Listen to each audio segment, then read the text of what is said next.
Hello, students. Paulette here with a wrap up of our first week. So, first of all, you all, awesome discussion. I really enjoyed meeting all of you and kind of getting things started. You all have pretty diverse backgrounds. You all seem to be embedded in teaching already, at least most of you. So that's pretty cool. And we have kind of a range too, from veteran teachers to, people who have just started teaching. I do think most of you all are teaching high school or dual credit courses, which is awesome. You'll notice that when I speak, I have zero experience in teaching high school. And my program that I came out of and that I currently teach in does a pretty poor job at connecting secondary and post-secondary ed. So I'm going to learn as much from you as hopefully you learn from me. And then also one of the things that I also noticed from the discussion is that I'll also need to learn a little bit about your local context. The politics and the condition of K through 12 education in Arizona and the different locales are probably different from Minnesota. So the narratives that we tell ourselves about Arizona that I know, I'm trying to listen to hear those about the challenges that you all face in Minnesota. So cool. So a couple of things on the wrap up. This is what I'll do at the end of every week is record a video, and I promise to be as short as I possibly can, especially after I tortured you all with a very long syllabus introduction video. But really kind of hitting the highlights of discussions. I won't talk about everyone in every discussion or week wrap up, but then kind of maybe even previewing. So I do that, hitting the highlights, and then previewing what's going to come up from next time. They're also informal, so it's just me talking to a screen. I have notes that I'm working off of, but I'm not trying to put together like a documentary film for you and edit it or whatever. So just like my discussion leader video, and hopefully you all's discussion leader video, is that they'll be put together. Like I have a list of things that I planned on saying and talking about, but it doesn't need to be rehearsed and highly practiced. And there's a fly in my kitchen. So also, I said this in the beginning, if I say your name or I use the incorrect pronoun, if I pronounce your name incorrectly or I use the incorrect pronoun, please send me an email, help me out. Half of my students this semester in my first year writing classes are second language students that are mostly from China, because Arizona State University has a deal with Chinese students coming here for business school. And I'm very horrible at their names, and by the end of the semester I do better, but I'm bad, and I work on it really hard. So that's my promise to you is yeah. So Aria talked about how she thought it was really important that the NCT statement talked about how uneven development is encouraged. And she says, meaning it's okay to have inaccuracies and to not cover every little thing at once. I think that's something that you all are going to, I don't know, for the last 13 years or 10 years, however long I've been teaching at this point, I think that's the biggest challenge. One of the biggest challenges I face is thinking that I need to cover everything and that I have so many theories and pedagogies swimming in my head. And sometimes I feel like I'm a failure. But I think NCT at least is helping us out think that no, if you don't cover everything, or alternatively, our students are going to come out and they're going to feel a little bit like they don't have it all in their head. Ethan and Lauren suggested some tech additions to the different statements. So yeah, I think both of them are necessary, especially that the habits of mind. I thought that was a really good addition. Like, what are some habits of mind writing students need to know with technology at this point in time? And I'll just leave that out there. I have some in my head, but that might be something to think about when we get to our unit on online teaching. Andrew said, it's possible to teach technique to almost anyone, and the NCTE statement even mentions that, saying everyone has the capacity to write. Writing can be taught, and teachers can help students become better writers.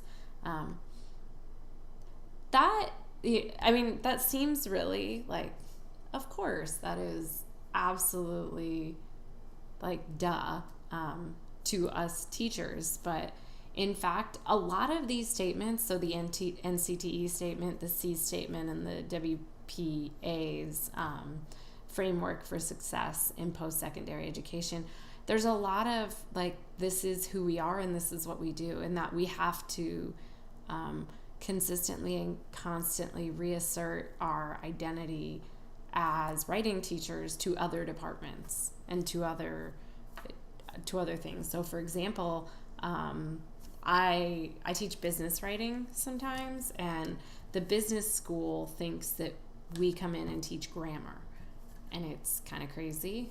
So they get really upset with us when we have group projects, or we really focus on a resume project and a job letter project, and they decided they wanted to teach that, and they wanted us to do more writing. And us writing teachers who know the business world were like, we'd like to do more business-centered writing. So there is always this conflict, and I think the C statement and the NCTE statements help you go to bat with admin. So Christina talked about like the C statement about working conditions, for example. Like the C statement has a bunch of stuff about working conditions and how full tuition reimbursement and stuff like that. If any of you get into a position with administration where maybe by the end of this class you're like proposing something, these statements are standard bearers in our discipline. And C's is more secondary ed, and NCTE C's is more post-secondary ed, and NCTE is more the whole experience, K through 12 and secondary ed. Habits of mind. So I did want to kind of go over like the habits of mind that you all mentioned. So Ethan mentioned creativity and responsibility. Aria talked about like being a multiple approach. Aaron didn't necessarily mention a habit of mind, but really talked about rhetorical knowledge. Dana, metacognition. A lot of you talked about metacognition. Austin, curiosity and openness. Lori talked about curiosity, but she also said that like student learning is at the center. So she some of the ed research has definitely been around some of these habits of mind and grit and perseverance and stuff, and seeing students who don't have those as deficits. So I think her and I kind of got into a discussion about that. And so she says habits of mind are cool, curiosity is good, but also constantly making sure that you're checking in with students and doing that they're at the center, not the concepts. And I thought that was a great addition. Andrew talked about how the combination of rules, authentic creation, and intrinsic motivation is like something that we're constantly swimming around. Allie talked about peer reviewing each other's ideas. Christina, Michelle, and Anthony all said metacognition. Ashley talked about responsibility and openness, and the thing that she quoted was act on the understanding that learning is shared. Amy talked about needing to work on metacognition, and I think that's fair. One of the practices that our program has been introduced to and tries to work on is definitely getting students to reflect a lot of different moments and not just at the end of the semester, because it allows them to kind of like put a semicolon in places as opposed to a period, which I know it makes no sense to have a bunch of semicolons in a sentence, but it's not as much of a hard stop. But also, like, reflection helps them think back.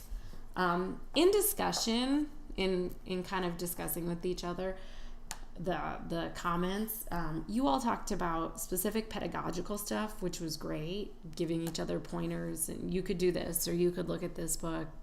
That's awesome. I love that. So keep doing more of that. Right? Somebody talked about using Slack for feedback on student essays, and I was like, I want to know more at this point. Outside training. Some of you talked about the outside training you've done, helping you up to speed, right? That's one of C's, and NCTE talks about some of the outside trainings, getting you up to speed with student populations that we weren't exactly taught to teach. Like, I'm still deficient. Well, deficient is probably the wrong word, but I still need to be trained to teach second language writers. Unfortunately, in my program, once you're trained, the schedule, the teaching schedule I would get would be so grueling. And so 13 years, 10 or I can't remember if I'm 10 or 13 years, but 10 to 13 years into this, I probably should get on this ASAP. Teaching and grading.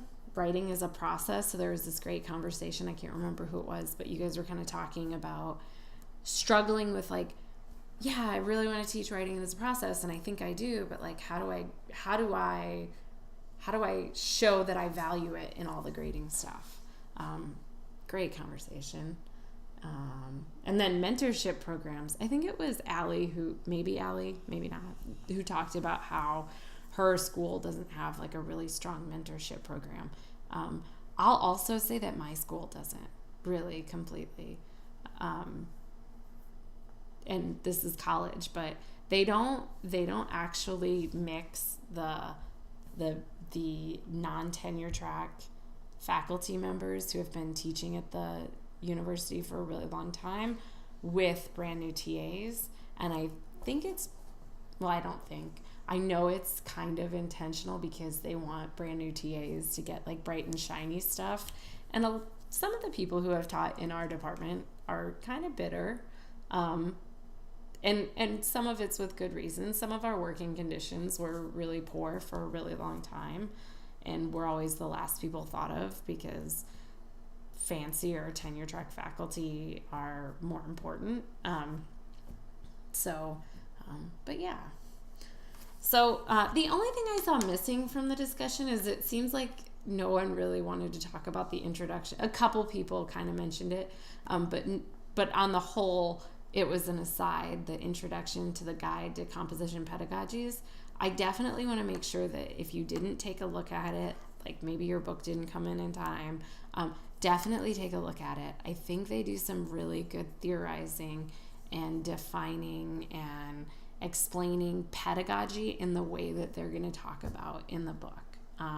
So like the example, like pedagogy is rhetorical, right? And I think there's somebody who, I can't remember who at this point, but maybe it was Aaron. Sorry, my notes and not the discussion. But was talking about how like last semester he taught a class at one time, and this semester he taught it this time, and like it's completely different, and all of a sudden the rhetorical situation has changed. So that's one of the things. But the Guide to Composition Pedagogy, the first chapter goes way more in depth than that. And so that's the thing that I also want to make mention of, is that the first half of our class is really a little bit more like historical and theoretical. And I know some of you in your introductions to the class were like, yeah, I want some better techniques for teaching. I don't know that we're going to get there right away. But it's going to give you some things to swim around in your head while you're teaching at this point. So it could make your brain a little bit fuzzy for a little while, because now all of a sudden you're thinking about, well, expressivism versus, post-process pedagogy versus this, and what am I going to do here and there? And the answer is, just like the Guide to Composition Pedagogy said, is that obviously you already have a teaching practice. This might just help you articulate what you already do and already know, but it also might help you explore different avenues and understand it as a combination of a couple of different things. So, so that's our first week. Thank you all for being amazing. And I've graded the discussion post, but the way that I'm trying to interact with you is the grades should just give you a number and like a good job. If something was awry or wrong with your discussion post, I'll tell you on the grading thing. But what I'm trying to do is just be a part of the discussion. So like this week I replied to everyone because it's the introduction week. Next week I'll do just like you guys. I will post one longer post on Wednesday, and then I will post 2 replies by Friday at least, maybe a couple more, but I'll try to vary it every week.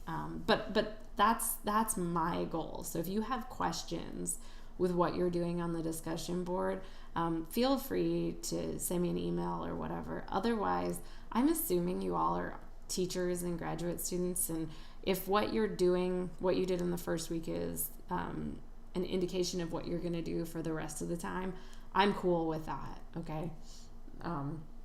As you'll notice, I'm pretty easygoing, right? We all created this awesome environment, and we're here to do some good discussing and learning.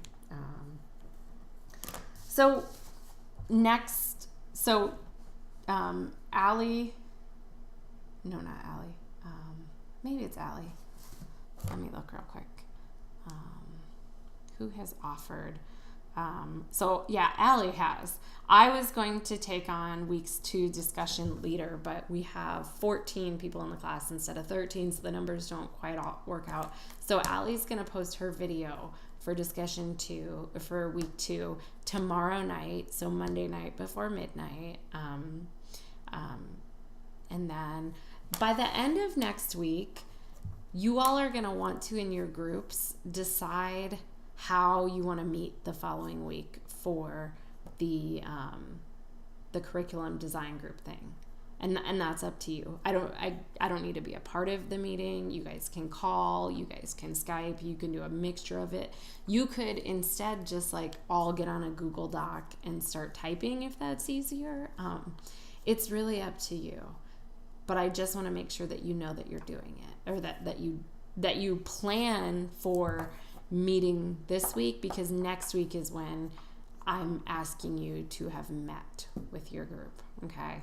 And if you have troubles or questions or whatever with the group stuff, it's a little fuzzy. I posted the groups, like who's in what group, up there. You should be able to contact each other through D2L, through any of the discussion boards, but you could also just send an email to each other if that's easier. And then, like I said, any questions, ask them on the hallway conversation, send me an email. But beyond that, I'm looking forward to the discussions next week. Know that it gets a little bit more theoretical, and it's a little more of a history of college composition and the required English 101 or first year writing. At my school, we call it English 101 and 102. So have a good evening, and thank you.